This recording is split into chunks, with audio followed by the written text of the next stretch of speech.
Welcome to the Successful Atlassian Cloud Migration webinar. We are happy to have you here today.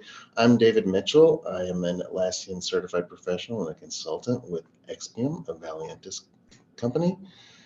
And I'm here with Cody Berenson, who is also an Atlassian certified professional with Expium. We are both part of Atlassian's cloud migration team, and we're happy to be here talking about this topic today because it's a great topic. Oh, that's me, isn't it? All right, so just a couple of announcements as we move through the webinar. So we'll be having a cloud migration workshop. This is a little bit of a deeper dive into all things cloud migrations, and that will be held on September 12th from 12 until 3. And then, so please take a look at that. That's you can find that all on our website, which we'll post a link to that at the end of this presentation.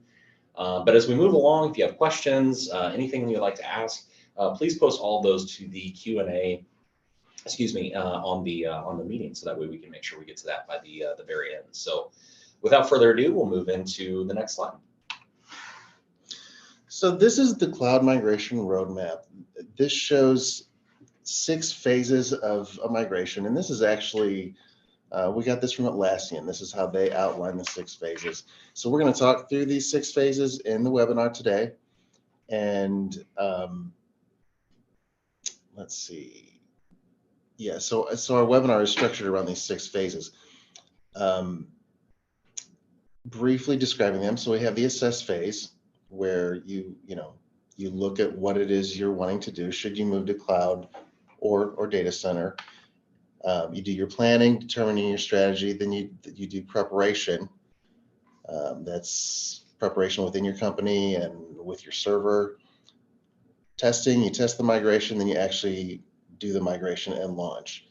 Now, a note about the duration of these phases. The first 3 phases, assess, plan, and prep, are the longest by far. The last 3, test, migrate, and launch, are relatively quick. So correspondingly, the amount of time that we talk about these phases in the webinar today will be the same. We'll talk a lot more about assessing and planning and prepping, and a little bit less about testing and migrating and launching at the end.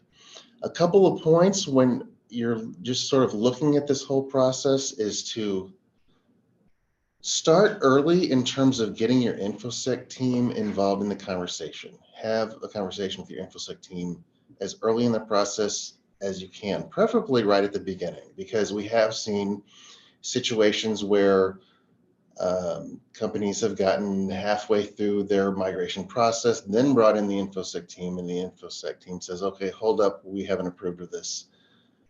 We have not approved this, and that can kind of snag things. We've seen that happen. So getting them in earlier is better. And again, the earlier phases will take the longest. So with that, we're going to move into our next slide. Cody's going to talk to us about why migrate to the cloud. So yeah, so there's a couple of big things coming up and why it's going to be really important to look at migrating to the cloud. The first is that the Atlassian retirement of the server support. So that'll end in February of 2024, which is just around the corner. The other kind of main reason why you want to look at moving to the cloud is that the cloud features is where Atlassian is pouring a lot of their energy and investment. There's a lot of great add-ons that you can do to improve functionality. The UI is constantly being developed to be easier and faster and more user-friendly. And so for a couple of those reasons, you want to look at using the cloud as a great resource to move off of your server platform. The next kind of big step, I'm sure after you've made that decision, you want to move to cloud, is to talk a little bit about what can you bring over to cloud. And I'll let David kind of pick that up. Okay, so this slide is sort of a list of past and present Atlassian products, both cloud and server. And as Cody mentioned, a common question is, what can I migrate to cloud? What can I not migrate to the cloud? The items here circled in green are products that you can directly migrate to cloud. There is a one-to-one cloud product matching that. So Jira Software, Jira Service Desk, Jira Core, which has its what's the word I'm looking for? Its counterpart in the cloud is a Jira Work Management. Bitbucket and Confluence also have cloud versions. These items here that are circled in blue don't have the same product in cloud, but they have an analogous product in cloud. So Crowd, if you're on server, you're familiar with the Crowd product that you use for syncing up your users. In the cloud, the product that does that is called Atlassian Access. So if you're using Crowd, you're probably going to use Atlassian Access in the cloud. When it comes to Bamboo, there is not a cloud version of Bamboo, but in the cloud, Atlassian's Bitbucket Pipelines product serves the same function as Bamboo, and Bitbucket Pipelines is becoming more robust. So that is what you can migrate to the cloud. These other items that aren't circled are either deprecated or they're just already cloud versions of they're just cloud products anyway, like Status Page. With that, Cody's going to talk to us about the differences between cloud and data center. Yeah, so a couple of great areas to look at when you're considering moving to a cloud environment, maybe over a data center environment, is first and foremost in terms of global scale, or possibly another way to say that would be in the total amount of users. So now there's a recent upgrade to go from 20,000 per instance now up to 35,000 users per instance, and so you can actually, with an enterprise level subscription, you can have unlimited instances within your organization. So for the vast majority, most companies are not going to really maybe have that need for 35,000 or the upcoming 50,000. So that may be kind of a moot point, but there's a lot of flexibility that's coming our way in terms of the amount of users that you can support on cloud sites.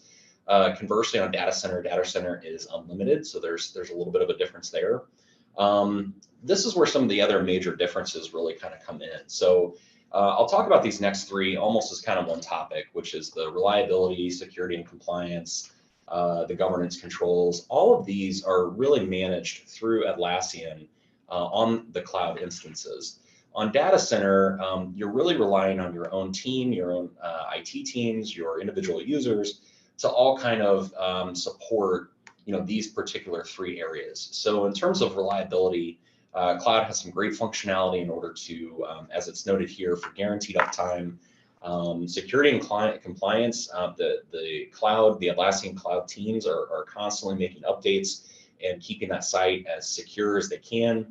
And then as far as governance controls, there's some areas that are really helped managed by Atlassian. There is still work that has to be done on your individual team level, but Atlassian will help kind of guide you in the right direction to maintain governance on your site and make sure that everything is as clean as it can. Again, on data center, you're managing all those areas, or your team is managing all those areas when it comes to the site reliability, or maybe even the security and keeping up to date on what changes need to happen in order to keep your site secure. Or even governance. When you have kind of a wide open area in order for your team to operate, it's going to come down to your organization in order to maintain that and make sure everything is nice and clean and neat for your organization. And then between the two, when it comes down to apps and extensibility, both sides really have some different apps that are really great to use to improve your functionality of your platform. On the cloud side, they offer cloud fortified apps. And it's really a great way to know that you're getting applications that have been designed and tested to work with the cloud instances.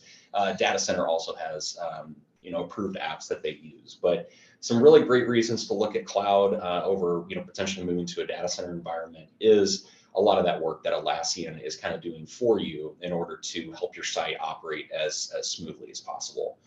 I kind of touched on it at the very beginning, but I'm going to turn it over to David to talk about some of the subscription levels that are available in cloud. So when you're moving from server to cloud, you're in cloud, you're going to be in this situation where you're deciding, you've got subscription levels. That's not something that you have in server. It's not something that you're used to. So when you're going to cloud, determining your subscription level is something that it's a major decision that you need to make. So we're going to talk through the subscriptions here. There are the subscription levels, as you can see here, and then there's also the Atlassian Access add-on subscription. So we're going to talk through those.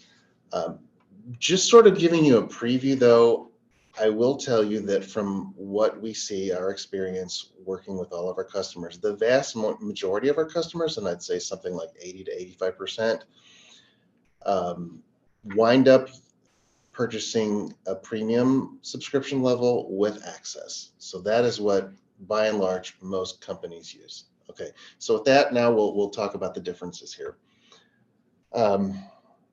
Free is there for when you when you want to just try things out. That's not something that businesses that we really see businesses use. You've got standard, which is for greater than 10 users. It's not something that we see a lot of companies use. Standard is for if you're really concerned about costs, and maybe you have a smaller operation, and you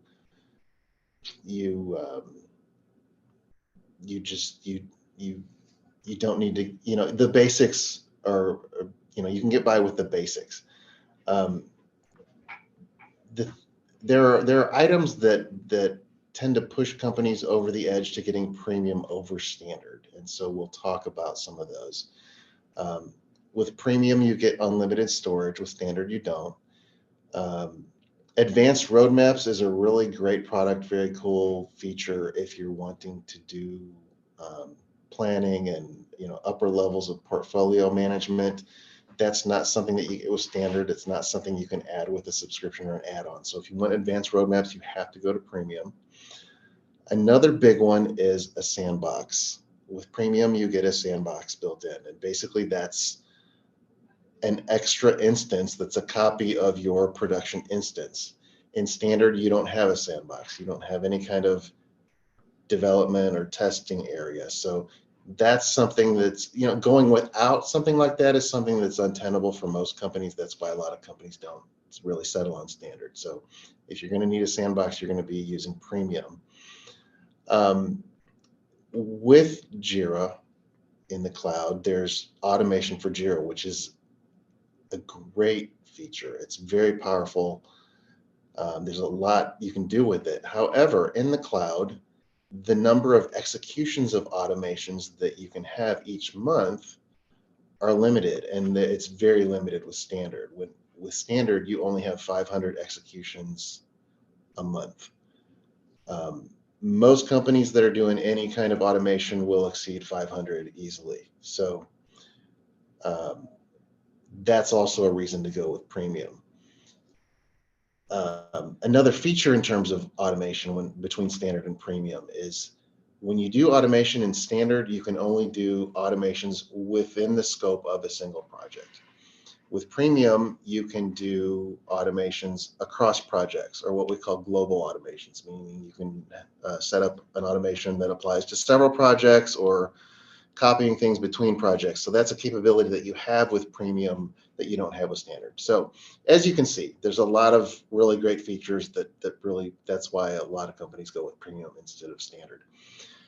Enterprise is something that we see that's more of an edge case. It's more of a top tier kind of scenario that companies use.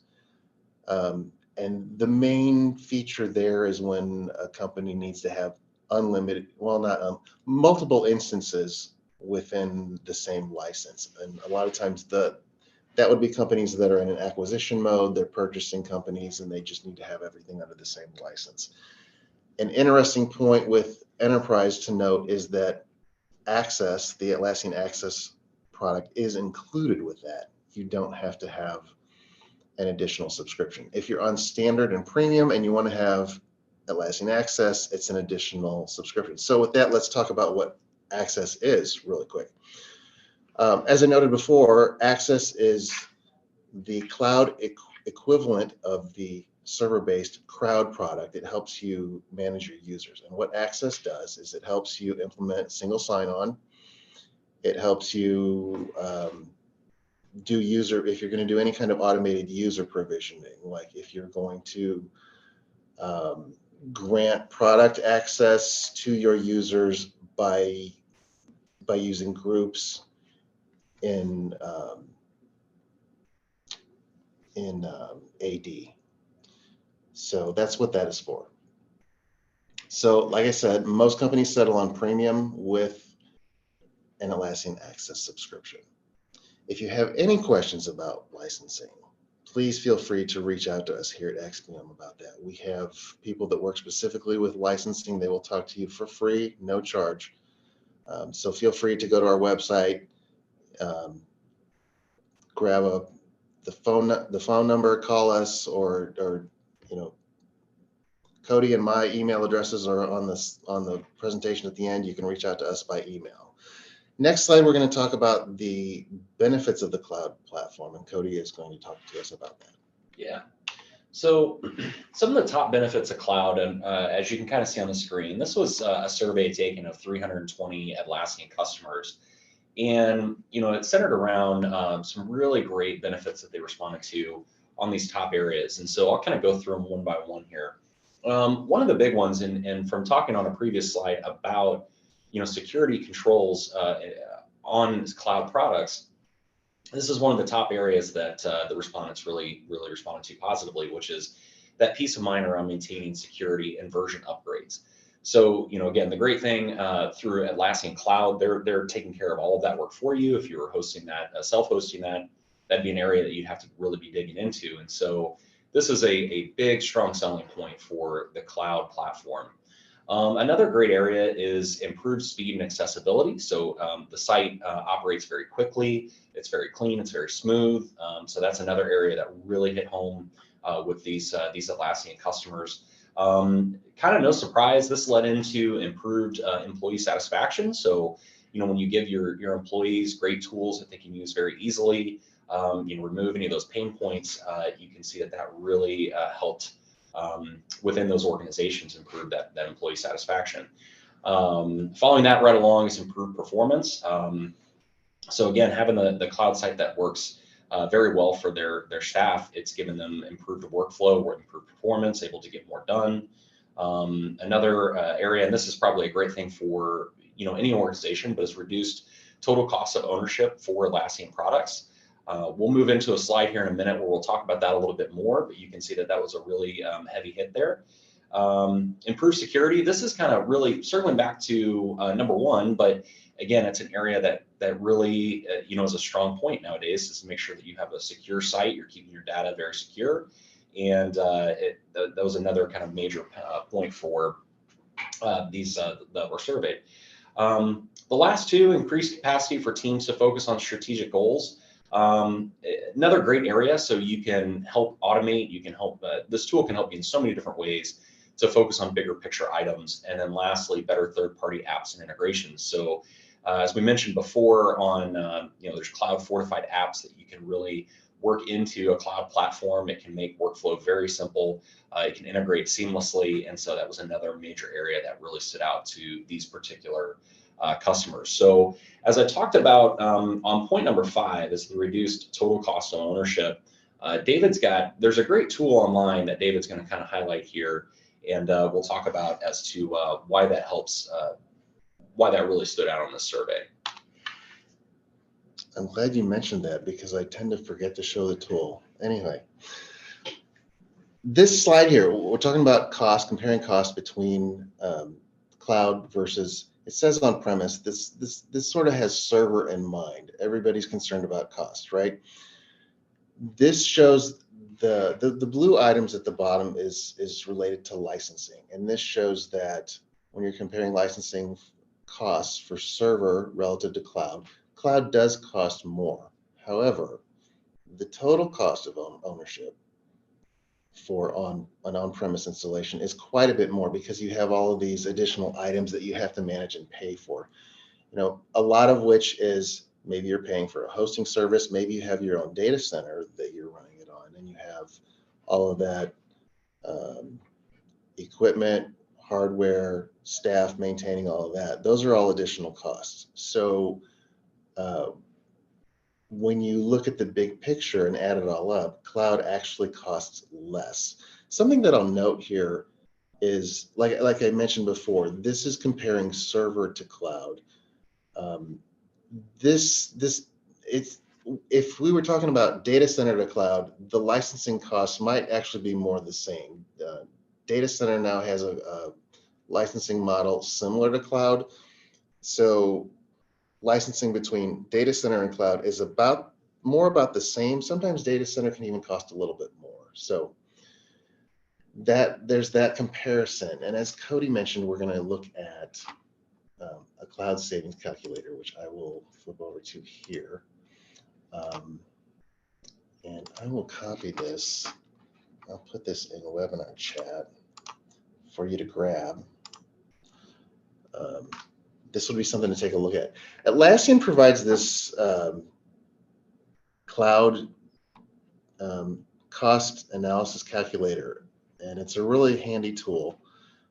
You can select a product, you can say how many users you've got, and you can put in whatever it is, let's say 150,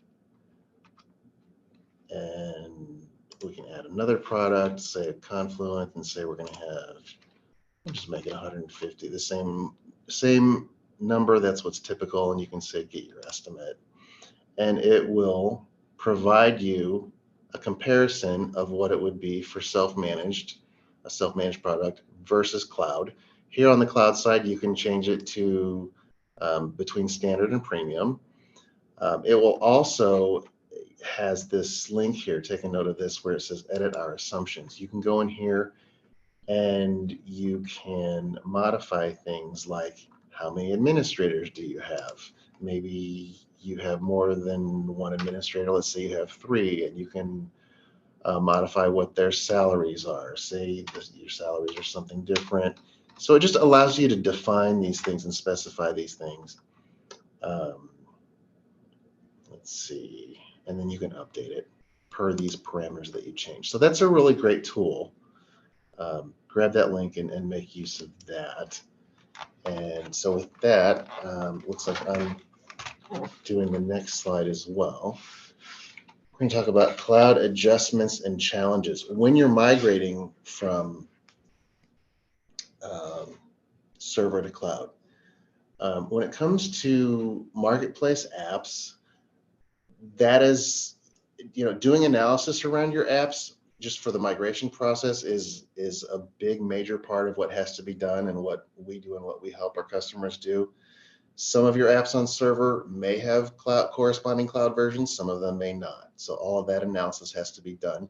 Of the apps that do have a corresponding cloud version, it needs to be looked at how well those apps migrate. Some of them migrate well and some of them don't. So all of that analysis needs to be done in terms of planning your migration. User and group management, that is different in the cloud, because in the cloud it's just a different scenario. When you're on-prem, you're doing that through Active Directory, or you might be managing that manually as an administrator in the internal directory. In cloud, there are more options for that, like when it comes to access, and you basically have an organization. It's a different system. It's something that you're going to have to get used to. It's going to be a change. User interface differences. There are some user interface differences between server and cloud. It's not anything that's radically different. The way I describe it is, if you were looking over someone's shoulder and they had Jira up on their screen, from a glance, it would be hard for you to even tell whether they were on server or cloud. There are enough differences to where it can be a little bit of a bump in the road for your users when you move to cloud. They would get by. They may just have a little bit of frustration clicking around trying to find things. Everything is still basically in the same place, but there are just some differences in the UI, to the point that we offer, when we're working with a client on their migration, we offer a class. If they want it, we'll have a class on just the UI differences, and we'll take an hour and we'll just go walk through some of those things with them. Jira automation, in terms of migrating, Atlassian's migration tool, Jira Cloud Migration Assistant, does not migrate that for you. That's more of a manual process. It's not super difficult. You export them from your server, you import them in the cloud, and then there's some tweaks you have to do on those in the cloud before they work, but it's not too bad. It's just something to be aware of, is that the migration assistant doesn't do that for you. Um, Advanced roadmaps in the cloud, it's only available with premium and enterprise, whereas on server it was available as an add-on. Um, as I mentioned before, on server, Jira Core, Jira Core doesn't exist so much in cloud. I mean, it does, but its corresponding product is Jira Work Management Projects. And Jira Work Management is actually quite an enhanced, sort of souped up version of Jira Core. So we're just going to take a quick look at that real quick. I have a sample of a work management project here, and it's just got some enhanced features in terms of the UI that you don't have on server. So you have just a basic task board. This is not a Kanban or a Scrum board. It's just a basic task board where you can move things across the board. It's a great way to organize work. It also has this list view, which is sort of like a spreadsheet view. A lot of customers really like this. And the cool thing about this is you can actually click into here and edit items right here in the cells. So this is unique and cool. Like I said, a lot of people really like that. This is not something that's available in Jira software projects. So that's kind of cool. You have a calendar view where the work that you're working on is represented on the calendar. You also have a timeline view. Again, this is something that you don't have in core projects on server. You also have this forms feature where you can basically, set up your own forms if you want to create some custom forms for entering your items into Jira. And you've got project pages. That's basically the differences there. So back to our slide. Another item with, oh boy, what happened? We have a mouse that's a little out of control here. We'll get back to our slide here. There we go. The last item here in terms of adjustments, in cloud, you have team managed projects. You don't have team managed projects on server. Team managed projects is a feature that you can turn on or off.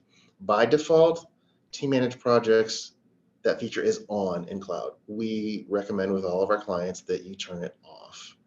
What team managed projects are is a feature where your users can just spontaneously spin up an ad hoc project. This sort of corresponds with what's a self-serve model if you want to give your users that functionality. And it's these projects are intended to be sort of throwaway projects. If a group of people they just need a Jira project to work on something, they can spin up their own project. These projects are not like typical projects in the cloud. Your typical projects that you're used to are referred to as company managed projects, and they are tied into all of the back-end management administration that you're used to. Team managed projects are not tied into all of that back-end administration that you're used to. So as an administrator, you can't control team managed projects the way that you can control company managed projects. Where this sort of goes a little off the rails in an unexpected way is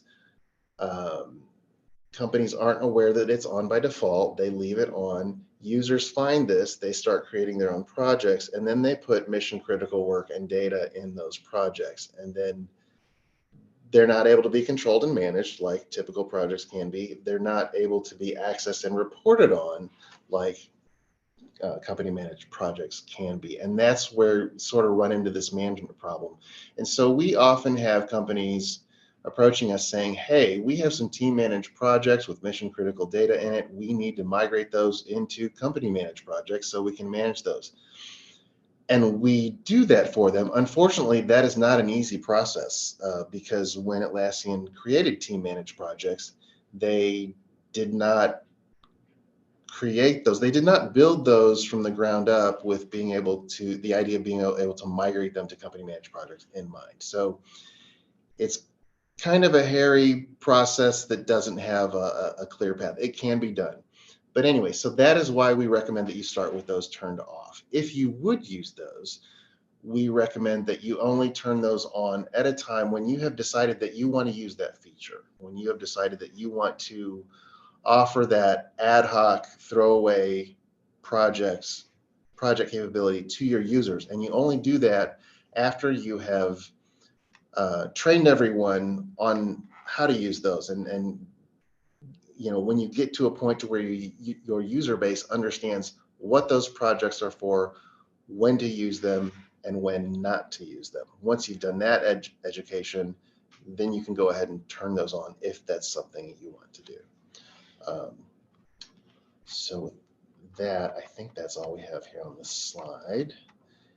Cody is going to move on and talk to us about the timeline of a migration. Yeah, one of the big pieces to consider when doing any migration, and from here we'll kind of assume migrate to cloud, is this slide here, complexity equals time. And so you can see on this graph here, obviously the more that is involved, the more you've added into your server instance, the more complexity it's going to involve, the more time it's going to take in order to get that migration performed accurately and to the best for your company. So as this graphic really kind of demonstrates, in the lower left quadrant you've got the amount of data. So obviously as you have less of that on your server, the easier that will be in order to migrate. When you start adding more users, it starts to get a little bit more complex. The timeline starts to take a little bit longer. The size of your ecosystem, the number of integrated apps migrated. A big piece, and I'll pause kind of right there for a second, with applications, there's a number of different factors to consider when trying to migrate those. Sometimes does that app exist on the cloud site? Is that an available option for you to migrate into? Does it have a clear migration path? And so you can definitely get into more complexity and more time depending on what applications you're using. And then, last but not least is the number of essential integrations. The more that you've worked into your server instance, the more that you've got to try to replicate on your cloud instance. That obviously will continue the length of time.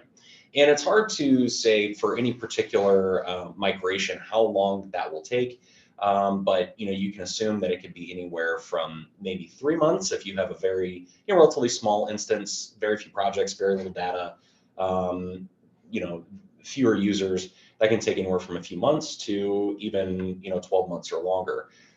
Speaking from experience, David and I believe we've both been on projects, migration projects that have been maybe 3 months. We're currently on one right now that's going on multiple months, and so there's just a lot of time, and that's why this assess period really, we've spent about almost half this webinar just talking about the assess period, and that's why we dig into all of this so deeply, so that way we can really understand how the migration is going to perform. We want to make sure that it performs flawlessly, and we get as clear and as much communication and information over to your cloud instance as we can. One area, just to make sure I don't breeze over it, is some other factors that can really kind of play into it. David talked about automation earlier, and so it's working that into your automation path. We've already talked about the integrations, but also multiple instances. So if you have multiple instances, that can obviously lead to more complexity, more time, and the length of what to expect on your migration. So I'm going to take a quick pause and just talk a little bit about us here at XPM.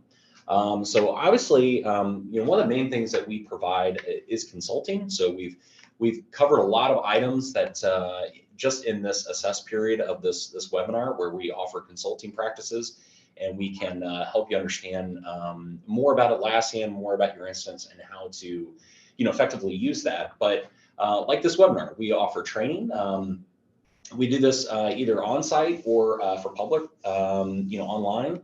And it's a great way for us to help educate your team as far as what to expect from either a migration or even just how to use the product. A good example of this is for other clients. We've actually created training videos, quick short videos that you can show to your team as far as how to maybe navigate the UI better, or how to create automations more effectively, things like that. So a lot of different options available as far as the training that we can offer. A big piece of what we offer here as well is custom development.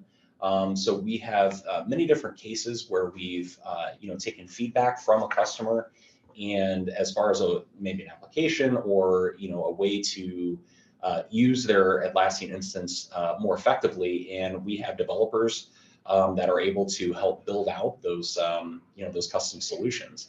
And then last but not least, David kind of talked about it earlier in the presentation when it comes to Atlassian users and pricing and licensing, is that we do offer licensing.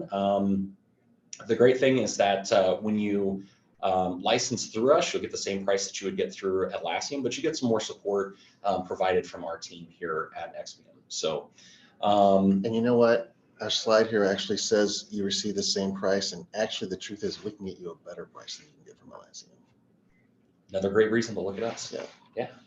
So we're going to move into user management, and David's going to take that on. You can see that we've now shifted a little bit off the assess phase, and now we're into the planning phase.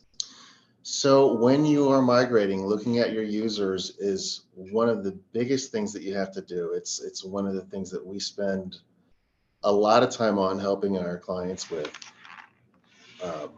One of the main reasons is that in the cloud, each user is identified by a unique email address. So every user that you migrate across from your server system has to have a unique email address. As you can imagine, if you're a company that has a server installation right now, you know that all of your users do not have unique email addresses. You'll have a lot of users in your system that don't have any email address at all. You'll have a lot of users that share the same email address. Like maybe you have a lot of service accounts set up that all use a single email address. You may have some users that have two logins. That maybe they use a login for regular work and another login for admin. None of that comes across to cloud at all. So and what I mean by that is the cloud migration tool that Atlassian provides checks all that before it runs. And if the email addresses are not in perfect order, it just simply won't run. So it is a hard roadblock. You will not be able to migrate without fixing this. It's just an absolute requirement that all be fixed. So that's why we spend a lot of time on that with our clients. So that's a process, going through all of that, cleaning up users, making sure they all have individual, unique, and valid email addresses. The tool also checks the email addresses for validity. Another item when it comes to user management is just deciding what you're going to do in terms of manual or automated user provisioning. If you're going to do automated user provisioning, naturally you're going to be using Atlassian Access, like we mentioned before. If you're going to use single sign-on, you're also going to need Atlassian Access for that. Next, we're going to talk about how we track our work as we go through a migration, and Cody is going to talk to us about that. Yeah, one of the key pieces that we set up anytime we're working with a client is we like to work very visually between our organization and our client's organization. And so we've got a couple screenshots here. One of the first areas, or one of the first items that we'll set up is just kind of a simple Kanban board. And this is a great way for us to both track and visually keep track of work. And we will use this to assign work to both members of our team, maybe members of the client team. And then we will hold, weekly cadence meetings just to make sure that we're all on the same page. Progress is moving forward, and we're covering all the crucial items to get the migration to perform successfully. Separate from that, we like to track all of our project artifacts in a Confluence page, and so we'll set up Confluence, and we have a specific kind of list of different pages in the space that we use in order to track work. It's easy to find, it's easy to navigate, and it helps us keep track of all of the different work that we'll perform, whether that's on the screen here, an app assessment, or maybe our run book for when we get to the migration, to all the discovery that we do in order to assess how best to migrate your server instance over to a cloud instance. The other big part of this work tracking is to kind of determine what the best strategy is going to be to move all of your data. And so there's a couple of key approaches that we tend to take. So one is, it's called an optimize and shift. So that's where we, our team as well as your team will get in and maybe clean up data, remove any unused pieces of information in there, anything that helped the migration go more successfully. And then we will move that over. We'll perform the migration. There's another, it's called a lift and shift, and that's when we literally just take all of the information that's in your instance, no cleanup, and we just kind of migrate it on over. From there, probably the most common that I've seen is a phase approach. So what we'll do is we will, in essence, kind of break out the projects. And there may be a variety of different reasons why we perform a phase, whether it's has something to do with maybe app data or just priority items for your organization. But we will, if you have say 100 projects, we may take 50 projects in the first phase and then 50 projects in the second phase. And again, there's some good use cases behind that. But then there's also the last one, which is a start fresh. So possibly we just we migrate essential data over, but then that way you have a new clean instance, you can start building up projects the way you would like, and then your information on your server side is just kept almost as an archive. So that's a lot that it goes into the planning phase. This is after we've gotten a chance to take a good look at your server instance. But again, we do all of this visually. We show all of this work from both our team to our clients' teams, and this is a great way in order to kind of help keep everybody on the same page for obviously such a sensitive kind of topic as getting your team to have a tool that works for them in a new fun way. So from here, we're going to move into some of the prep work. So the big piece as we move into prep, we've had a great amount of time to assess and plan your migration, is to start talking about it. So from here, we can assist with socializing this to your organization through whatever means that may be. If that's emails, we've got some boilerplate kind of templates that we can use. And so essentially, we want to get a good solid communication plan out. And again, whether that's through email, whether that's through banners on your site, whether that's through Slack, or whatever your preferred communication methods are, we want to help make sure your team is very aware. We don't want to we don't want to create any unnecessary stress through the process. From there is we'll look at your server, and then we'll start trying to figure out all the things that we need to do in order to get the migration to run. So review your server version. Not all versions of server instances are migratable, so we may have to make some adjustments there, possibly do any cleanup work to get it to run effectively, or if it's maybe a large amount of projects or data, there may be some enhancements that need to be made in order for the migration to perform correctly. And then from there, we'll move into a pre-migration checklist, and we'll talk a little bit more about runbooks here in a second, but start getting all of that pre-migration data lined out and ready to go, so that way when we do perform the runbook, it's as clean of a process as it can be.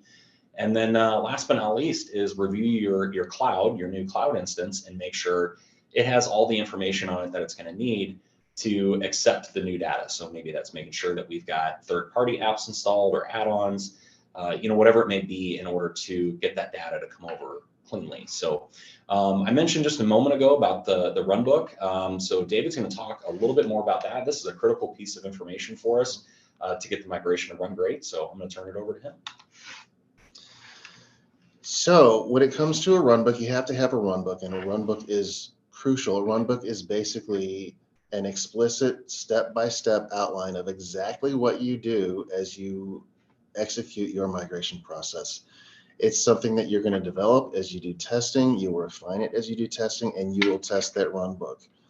As you test the runbook, you will take a note of the time that it takes each step to complete or be accomplished. And you use those times that you collect as you're testing to establish your timeline for your production migration. Because when you do your production migration, you're going to have some sort of a migration window, whether it be over a weekend or whether you basically freeze work on a Friday or whatever it is you decide to do. You're going to have a migration window of a determined amount of time that you will decide, whether it be 2 days over a weekend. Larger migrations, we have one that we're working on right now that's looking at a 4-day migration window, because it's just literally that big and takes that much time, and the workbook is the run book is very involved and pretty complicated. So creating your runbook and your timeline, the timeline is all a part of creating your runbook. So you'll create that runbook and you'll test it, and you will basically test that migration process, which Cody is going to talk to us about next. Yeah. So the testing phase is obviously a critical one. And so as David mentioned, our runbooks are very important. It's what's going to allow us to get to a spot where we can perform multiple test migrations. And our goal there is to obviously understand the full functionality of what this migration will look like. So we test frequently and often, and the goal there is that we may start with one run book at the very beginning, and we'll do a test migration, and we may learn through that process that there's maybe a modification that we need to do to users or to apps or to maybe some project data or how we're going to migrate over automations. And so we will line all of that out, and we will test over and over and over again until we get to something that is repeatable, it's stable, it's very predictable. And so that way, when we get to your actual migration, that should be as surprise free as it can be. So just to kind of repeat, this is just a huge part for us, and this is where we spend a good amount of time. As you can, again, looking at the time mark, we've spent a lot of time assessing and planning and prepping. It now comes down to just testing kind of over and over again in order to get it to operate as cleanly as we can. The kind of next step that we're going to move into here is user acceptance testing, which David will kind of pick up here and talk about. So user acceptance testing is something that you do as a part of your testing process before you migrate. You'll actually do it on the real migration as well, but it's critical to do it during the testing phase before your production migration. And in order to do that, what you will do is you will select and gather a group of UAT testers, and you'll select those from key managers, stakeholders, and users. You'll gather them together and then plan that out, and have, after you've done a test migration, have them test common day-to-day tasks, have them test the workflows, make sure the workflows are all working as expected. If you have third-party workflow extensions, which most companies do, you test all of that and make sure that's working as expected. Review the screens, just look everything over and make sure that everything's working the way it should be. After you've completed that testing and you're sure that everything is working right, you've sort of verified your testing, your migration process at that point. You'll be ready to take the next step, which is the actual migration. All right, so when it comes to migrating, you're going to pick the date on the calendar. You're going to reach out to Atlassian and arrange for their support. When you are migrating from server to cloud, Atlassian wants to know about it. They will have it on their calendar, and they will have staff, standing by, knowing that you're migrating and ready to help you if anything should arise. You're going to communicate to the organization when the migration is happening. You're going to resolve any last minute issues that you have to deal with, and then you're going to execute that runbook that you've worked so hard to test and make sure it's all in order. We mentioned previously, one of the things to prepare to have a pre-migration checklist. Make sure you execute your pre-migration checklist before you execute your runbook. So execute your pre-migration checklist. Execute your runbook and set your servers to read only if you plan to leave those up and have them available for reference. After that, you're ready for launch, which Cody is going to talk to us about next. Yeah. So after the launch, the next big step is to perform some quality assurance on the instance. And the goal there is just to, whether that's members of our organization and or your organization, the goal is just to make sure everything looks, it feels right, everything operates correctly, and that we've performed the migration successfully. From there, there's a decision for a go or no go decision. The big point there is that if the migration went well, you'll be headed towards most likely a go decision. In case some unforeseen circumstance popped up, there's a we would call it a no go decision. So at that point, we would essentially roll back the migration. And I can say that over the time that I've been migrating, David's been doing this longer than I have. I mean, next to none no-go decisions. One that I can think of. So it's one of those things where it's more often than not we get a very successful migration. Mm-hmm. From there, it's on to all the good stuff. So you send the launch and the rollback, or excuse me, you send a launch announcement. to your team. And from there, it's just, hey, we're ready to use the new site. We send login instructions, allow for, whatever support needs to happen following the migration, obviously depending on the size, but, maybe that's a week of office hours or, key contacts to reach out to, just to help with maybe some of the training aspects. And then, remind your team about any changes in, maybe app functionality or whatever, key changes have happened between migrating from what they're used to seeing on the server instance to now seeing on the cloud instance. And then from there, we'll hang on for a bit just to make sure that we, mitigate any issues that do or possibly arise from the migration. And then last but not least is to make sure that you celebrate. It's obviously been a big ride from here, getting all of this work performed and tested and completed. And it's a great time to celebrate with your team and move forward with a kind of a new and should be improved way of doing work. So with that said, that kind of all encompasses the migration path. I'm going to turn it over to David here for any Q&A that anybody may have. Any questions that have popped up along the way? So yeah, thank you, Cody. We're at the Q&A section of the webinar. If you have any questions about anything we've talked about, anything that you want more information on, feel free to drop them into the Q&A chat here in the webinar. While you're doing that, we'll talk over a couple of really common questions that we get. It's common for people to ask, do I have to leave my server? Is my server gonna somehow, in terms of do I have to leave my server, meaning do I have to migrate? Actually, you don't. Your server is gonna continue to work. It's not gonna automatically just shut down on the deprecation date. It will run indefinitely. The only difference there is that you will no longer receive any updates. And additionally, the license count, the number that you're at on server would remain the same. You would never be able to increase that. Another question is, if I'm looking at doing a migration, how do I know if I need to work with an Atlassian partner? Can I do this myself? It is possible to do yourself. What we can say though, and this is not a sales tactic at all, very likely you will need help from a partner because it just is a lot more complex of a process than a lot of people realize. We'd be happy for you to work with us. You could work with other Atlassian partners as well. There's a lot of great Atlassian partners out there. But the answer to that question really is going to depend on the complexity of your migration, especially in terms of how many apps you have and just how that contributes to the complexity of your migration path.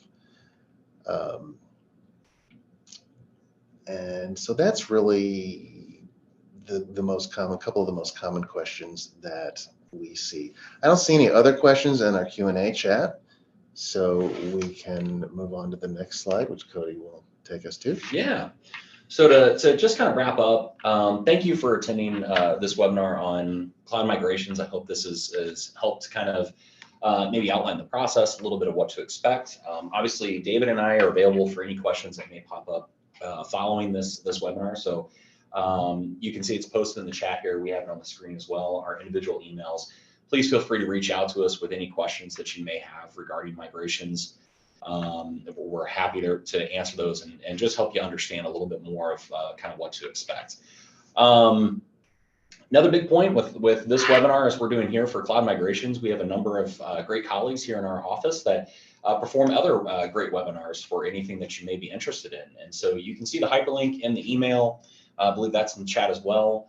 But you can see, we've just talked about the successful Atlassian cloud migration, but we have others from say like a Jira bootcamp or a Confluence bootcamp. If you're looking to get users just a little bit, greater understanding of those particular products, or as you can roll down a list, some Jira Service Management.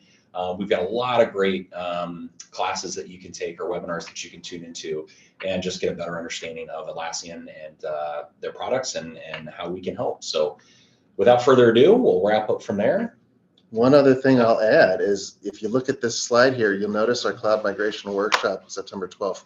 We did talk about it at the beginning of the webinar, but if you are on the cusp of doing a migration, definitely consider attending that. That's a 3-hour event. It's a panel. Cody, myself, and our head of our migration practice is going to lead that. It is definite. It's more involved. It's more detailed. It's more than just a longer version of this. So if you're gonna, if you're, like I said, have a migration imminently in your future, it would be worth your while. We would love to see you there. So Absolutely. take a note of that date, September 12th. That is something you can register for at no charge. So with that, we appreciate having Yeah. you here. Thank you and have a great day. Thank you so much.